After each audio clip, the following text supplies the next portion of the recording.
everyone, Mattel here, and today we're going to be doing more Jurassic World figure reviews, and this time it's going to be part of the Dino Tracker series, and it's the Strike Attack line, and this is Wave 1.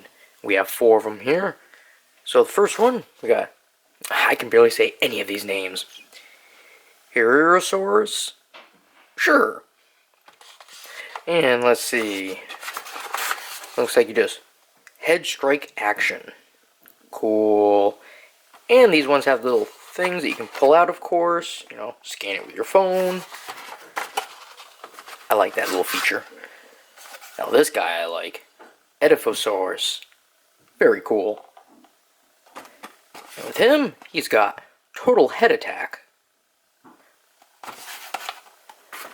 There we got Zuniceratops.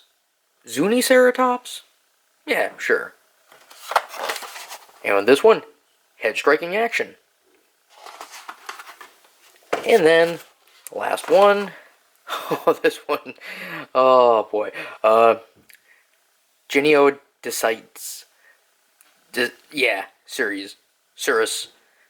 I'm just going to call this GS. And this one has chomping action. Ooh.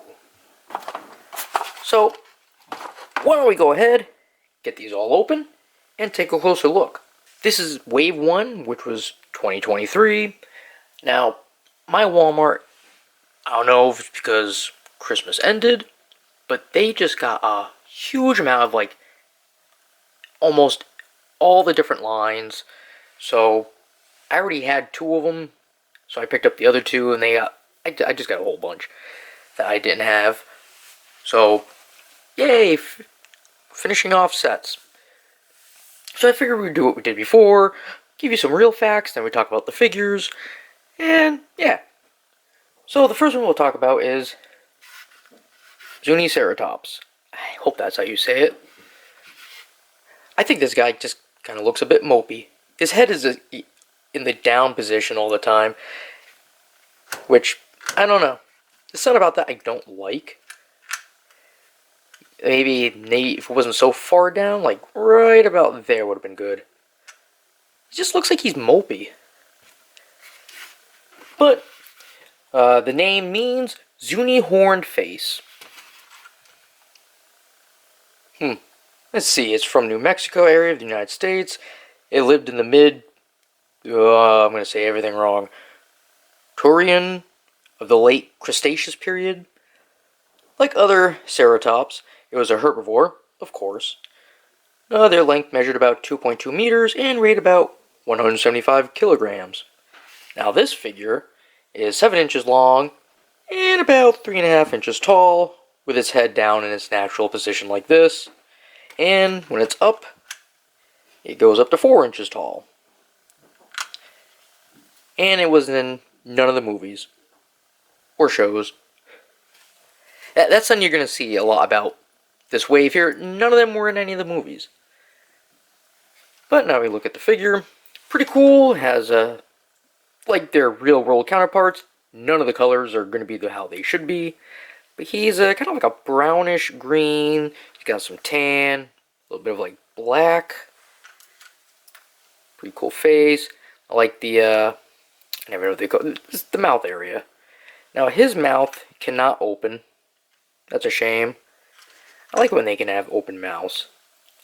But he's got the 2 horns up here, a full crest with no holes or anything, and no extra horns. His legs can go outward, pretty good. Put those back in. They can rotate all the way. The back legs can go out a little bit, not much. Too much stress, you will break it. With this guy, only one of his really wants to go out. This one does. And on the bottom of all their feet, we'll have a little Jurassic World stamp. Now, his feature, like we just saw, let me put his feet back in position, just goes like that. Just tuck in and just, yep, that didn't work. Yeah, you just get them over near another dino and there. Oh yeah, and their tails also rotate around. Alright, next up we have GS. Because I am not going to try saying his name. That was too hard. But his name means jaw bite. Which is fitting since his mouth is in a natural open position because of its feature. South America is where this one lived during the early Cretaceous period. Another one in the Cretaceous period. This dino was of the carnivorous variety, if you couldn't tell. And its length is estimated to be around 6¼ meters and weight is about 790 kilograms. Now this figure is 7½ inches long and 3 inches tall. Pretty cool figure. I do like the look of him. He has that weird kind of crest here in the front, but if you also look, he has 2 more here. And his colors is a kind of like a purplish, I don't know, like a brownish purple. I don't know. I see a tint of purple to him. And then he has this like yellowish green for the rest. His tail, of course, move around like we just saw with the other one. Now, the rest of them, he's got little tiny arms. They can go out. And again, they can rotate all the way around. Then we got the legs. They can come outward a little bit. Rotate around. And then you got the action feature. Chomp, chomp, chomp. I say this is like my 3rd favorite. This guy was my 4th favorite. So, least of all of them.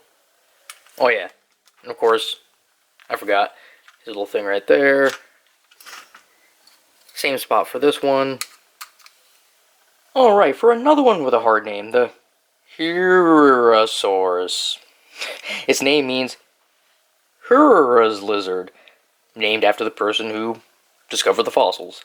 Its time of living was in the late Triassic in South America. This one is also a carnivore. You can get up to 6 meters in length and 350 kilograms in weight. And this guy right here is 7½ inches long and 3 inches tall. Again, just like the last one. Now, this is my 2nd favorite one. I guess we're kind of going down to get to my favorite. So, again, we go the tail. Got a little thing that pops up. We got the legs. Well, the arms, longer than the other guy. And boy, do they look like they're ready to chase after another dino and catch them. But they go out a lot farther than the other ones do. This guy will spin them right around. And then the back legs, they can go out a little bit. And then we've got the feature. Head just goes up and down. Now this guy, you have to manually open his mouth. Looks pretty cool. Good for chomping. Alright, now for my favorite one, the Edaphosaurus. Its name means pavement lizard. And fossils have been found in North America and eastern Germany. One of the earliest known large herbivores, amniote tetrapods. So this guy, you wouldn't think it by looking at the mouth and like just the way it is. Yeah, he's an herbivore. And they're from the late Carboniferous. Oh my god, I can't see these things. The early Permian era. And they measured between half to 3.5 meters in length and weighed over 300 kilograms. This is 7 inches long and just over 4 inches tall. And, like I said, none of these appeared in any of the movies or TV show.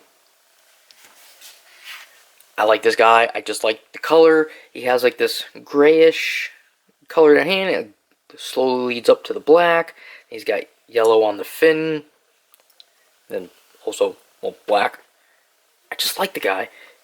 He can manually open his mouth. And it just looks like he would be a carnivore, doesn't it? Like, he just had, like, with the teeth and the way his face looks. Oh, well. And with him, his little thing is right here in the middle. And we've got the tail. It spins, but only to do the action feature. If you try to spin it all the way, you're gonna break it. I got the legs. Front ones can go out. Looks kind of weird though. Put those back in. Oh, come on. Here we go. They can spin all the way around. Got the back legs. They don't really go in or out much. Like this one's like the worst with it. But it can go all the way around. Just a little bit of push. There we go. Very cool. I like it. It's my favorite. Alright, well that's just been my review of Jurassic World's Dino Trackers Strike Attack Wave 1. If you have any comments or questions, feel free to leave them down below. And as always, you'll have yourselves a good one, and I will see you later.